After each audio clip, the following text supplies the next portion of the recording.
మేడారం మహాజాతర సందర్భంగా సమ్మక్క సారళమ్మ సన్నిధిలో కేబినెట్ సమావేశం ప్రారంభమైంది.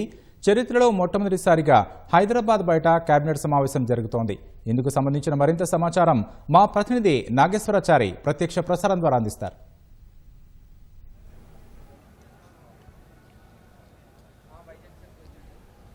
రాకేష్, సుమారు గంట సేపు నుంచి క్యాబినెట్ సమావేశం జరుగుతుంది. 22 అంశాలపై అంటే 15 అంశాలు ముందుగా నిర్ణయించుకున్న ఎజెండాలో ఉన్నవి. అదేవిధంగా అత్యవసరంగా ఒక 7 అంశాలు పెట్టారు. ఆ 22 అంశాలపైన క్యాబినెట్ సమావేశం జరుగుతుంది. మంత్రి శ్రీధర్ బాబు దావోస్ వెళ్ళినందున శ్రీధర్ బాబు మినహా మంత్రులందరూ కూడా క్యాబినెట్ సమావేశానికి హాజరయ్యారు. ముఖ్యమంత్రి అధ్యక్షతన సమావేశం జరుగుతుంది. ముఖ్యమంత్రి అదేవిధంగా మంత్రులు ఉన్నతాధికారులు అందరూ కూడా మేడారం తరలి వచ్చారు.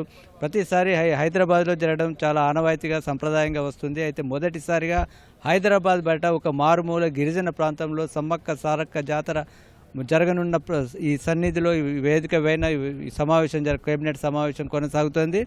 మొదటిసారిగా ఈ కేబినెట్ సమావేశం ఒక మేడారంలో జరుగుతుంది. ఒక హైదరాబాద్ బయట జరపాలి. ఒక ప్రభుత్వం అంటే సచివాలయంలోనో హైదరాబాద్లోనే కాదు, ప్రజల వద్దకే మారుమూల ప్రాంతంలోనే అయినా ఎక్కడైనా ఉంటుందని ఒక సంకేతం ఇవ్వాలన్న ఉద్దేశంతో కేబినెట్ సమావేశాన్ని మేడారంలో జరుగుతున్నారు. మేడారంలో ఇక్కడ ఉన్నటువంటి హరిత హోటల్లో ఈ సమావేశాన్ని నిర్వహిస్తున్నారు. ఖమ్మంలో జరిగినటువంటి కార్యక్రమాలు పూర్తి చేసుకున్న ముఖ్యమంత్రి నేరుగా మేడారం వచ్చారు. ఇక్కడ ఉన్నటువంటి అక్కడ ఏర్పాట్లన్నీ కూడా పర్యవేక్షించారు స్వయంగా. ఇక్కడున్న ఈ నెల 28వ తేదీ నుంచి జాతర జరగనున్న నేపథ్యంలో పోలీసు బందోబస్తు కానీ అదేవిధంగా ఇతర ఏర్పాట్లన్నీ కూడా ఘనంగా జరుగుతున్నాయి. వాటన్నిటిని మొదట పరిశీలించారు. జంపన్న వాగులో జరుగుతున్నటువంటి అభివృద్ధి పనులు, అదేవిధంగా పోలీస్ కమాండ్ కంట్రోల్ ఏర్పాటు చేస్తున్నట్టు భద్రతా ఏర్పాట్లు వాటన్నిటిని కూడా పరిశీలించారు. ఆ తర్వాత జంపన్న వాగు నుంచి ముఖ్యమంత్రి మంత్రులు అందరూ ఉన్నతాధికారులతో కలిపి నడుచుకుంటూ పక్కనే ఉన్నటువంటి హరిత హోటల్కు వచ్చారు. ఇక్కడ సమావేశం కొనసాగుతుంది. ఇక్కడ ప్రత్యేకంగా కేబినెట్ కోసం ఒక ఏర్పాట్లు చేశారు. కేబినెట్లో 22 అంశాలపైన చర్చ జరుగుతుంది. ముఖ్యంగా మేడారం కాబట్టి ఇక్కడ గిరిజన ప్రాంతం కాబట్టి ఒకవైపు ఆధ్యాత్మికత, మరొక వైపు గిరిజన సంస్కృతికి సంబంధించిన నిర్ణయాలు తీసుకునే అవకాశం ఉన్నట్టుగా తెలుస్తుంది. ముఖ్యంగా రానున్నటువంటి వచ్చే ఏడాది ఆ తర్వాత సంవత్సరంలో జరగబోయినటువంటి గోదావరి కృష్ణా పుష్కరాలకు సంబంధించి కీలకమైన నిర్ణయాలు తీసుకునే అవకాశం ఉంది. ప్రధానంగా ఈ రెండింటిని ప్రతిష్టాత్మకంగా ఒక శాశ్వత ప్రాతిపదిక ఏర్పాట్లతో చేయాలని ప్రభుత్వం భావిస్తుంది. ఇప్పటికీ వీటికి సంబంధించి ఇటీవల గత ఏడాది జరిగినటువంటి కుంభమేళా ఇతర ఏర్పాట్లన్నీ కూడా పర్యవేక్షించి అధికారులు కొన్ని ప్రణాళికలు రూపొందించారు. ప్రతిసారి పుష్కరాలకు తాత్కాలిక ఏర్పాట్లు చేస్తున్నట్టు కాకుండా శాశ్వతంగా ఉండే స్నానాల ఘాట్లు కానీ అదేవిధంగా గంగా హారతికి ఇచ్చే కానీ అక్కడ ఉన్నటువంటి ఆలయాల అభివృద్ధిని ఒక శాశ్వత ప్రాతిపదిక చేసేందుకు క్యాబినెట్ నిర్ణయం తీసుకుంది. అంటే ఇప్పుడు ప్రారంభిస్తే కానీ వచ్చే సంవత్సరానికి పూర్తి కావాలన్న ఉద్దేశంతో ఈరోజు నిర్ణయం తీసుకునే అవకాశం కనిపిస్తుంది. అదేవిధంగా సాగునీటి ప్రాజెక్టులకు సంబంధించి కూడా కొన్ని అంశాలు నిర్ణయంపై తీసుకునే అవకాశం ఉంది. ముఖ్యంగా ప్రస్తుతం ఈ క్యాబినెట్ సమావేశం జరుగుతున్నటువంటి ములుగు జిల్లాలో ఉన్నటువంటి ప్రాంతాలకు సాగునీటి సంబంధించిన ప్రాజెక్టులకు పైన నిర్ణయాలు తీసుకునే అవకాశం ఉంది. దేవాదులకు సంబంధించిన కొన్ని కీలక సవరణలు కూడా ఇదే సమావేశంలో చేసే అవకాశం కనిపిస్తుంది. అదేవిధంగా త్వరలోనే మున్సిపల్ ఎన్నికలు జరగబోతున్నాయి కాబట్టి పట్టణాలు అంటే నగరాలు పట్టణాల్లో ఉన్నటువంటి కొన్ని అభివృద్ధికి సంబంధించి కూడా అంశాలపైన చర్చించే అవకాశం ఉంది. ఆ తర్వాత జెడ్పీటీసీ, జిల్లా పరిషత్, మండల పరిషత్ ఎన్నికలు ఉన్నాయి కాబట్టి కూడా వాటిపైన కూడా సూచాయిగా చర్చ జరిగే అవకాశం ఉంది.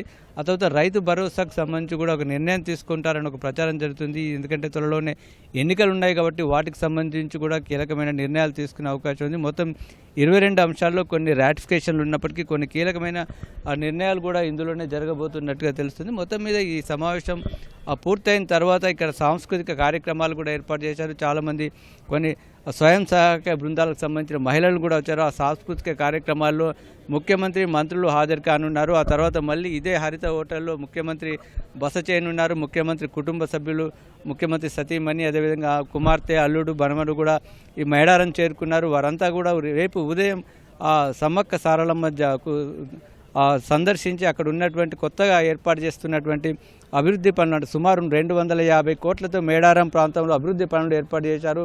సమ్మక్క సారళమ్మలతో పాటు పగిడిద్దరాజు గోవిందరాజుకు సంబంధించిన గద్దెలను పునర్నిర్మాణం చేశారు. వాటన్నిటిని సమాంతరంగా అంటే భక్తులకు సులువుగా దర్శనమయ్యే విధంగా ఏర్పాటు చేశారు. వాటిని ముఖ్యమంత్రి ప్రారంభించనున్నారు. అదేవిధంగా ఆలయంతో పాటు పరిసర ప్రాంతాల్లో భక్తులకు ఎలాంటి ఆటంకాలు కాకుండా శాశ్వత ప్రాతిపదికన కొన్ని అభివృద్ధి పనులు చేపట్టారు. వాటన్నిటిని కూడా ముఖ్యమంత్రి రేపు ఉదయం 6 గంటల నుంచి కూడా ప్రారంభించే కార్యక్రమాలు ఉన్నాయి. ఎందుకంటే రేపు రేపటి నుంచి స్విట్జర్లాండ్లో ఉన్నటువంటి దావోస్లో ప్రపంచ ఆర్థిక ఫోరం సదస్సు ఉంది. ఆ సదస్సుకు ముఖ్యమంత్రి హాజరు కావాల్సి ఉంది కాబట్టి రేపు ఉదయం ఇదన్నీ కూడా కార్యక్రమాలు పూర్తి చేసుకుని 9 గంటలకు ఇక్కడి నుంచి బయలుదేరి శంషాబాద్ మీదుగా నేరుగా దావోస్ వెళ్ళనున్నారు. కాబట్టి రేపు అయితే మరొక వైపు ప్రధానంగా ఈరోజు క్యాబినెట్ ఆకర్షణ మేడారంలో జరగడమే ప్రధాన ఆకర్షణ. హైదరాబాద్ బయట అది ఒక మారుమూల ప్రాంతంలో, ఒక అత్యంత సున్నితమైన గతంలో ఒక సున్నితంగా ప్రాంతంగా ఉన్న ప్రాంతంలో సీఎంతో పాటు రాష్ట్ర క్యాబినెట్, అదేవిధంగా ఉన్నతాధికారులు,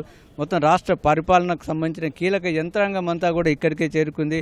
కాబట్టి వీటికి సంబంధించి ఒక ప్రత్యేక ఆకర్షణ ఉంది. మేడారంతో పాటు పరిసర ప్రాంతాలు, రాష్ట్రం అంతా కూడా దీనికి ఒక ప్రత్యేకమైన ఆకర్షణ వాతావరణంగా నెలకొంది. అదేవిధంగా నిర్ణయాలు కూడా కీలకంగా తీసుకునే అవకాశం కనిపిస్తుంది. క్యాబినెట్ సమావేశం తర్వాత ఇక్కడే ముఖ్యమంత్రి లేదా మంత్రులు మీడియా సమావేశం ఏర్పాటు చేసి నిర్ణయాలు కూడా ప్రకటించే అవకాశం కనిపిస్తుంది. రాకేష్.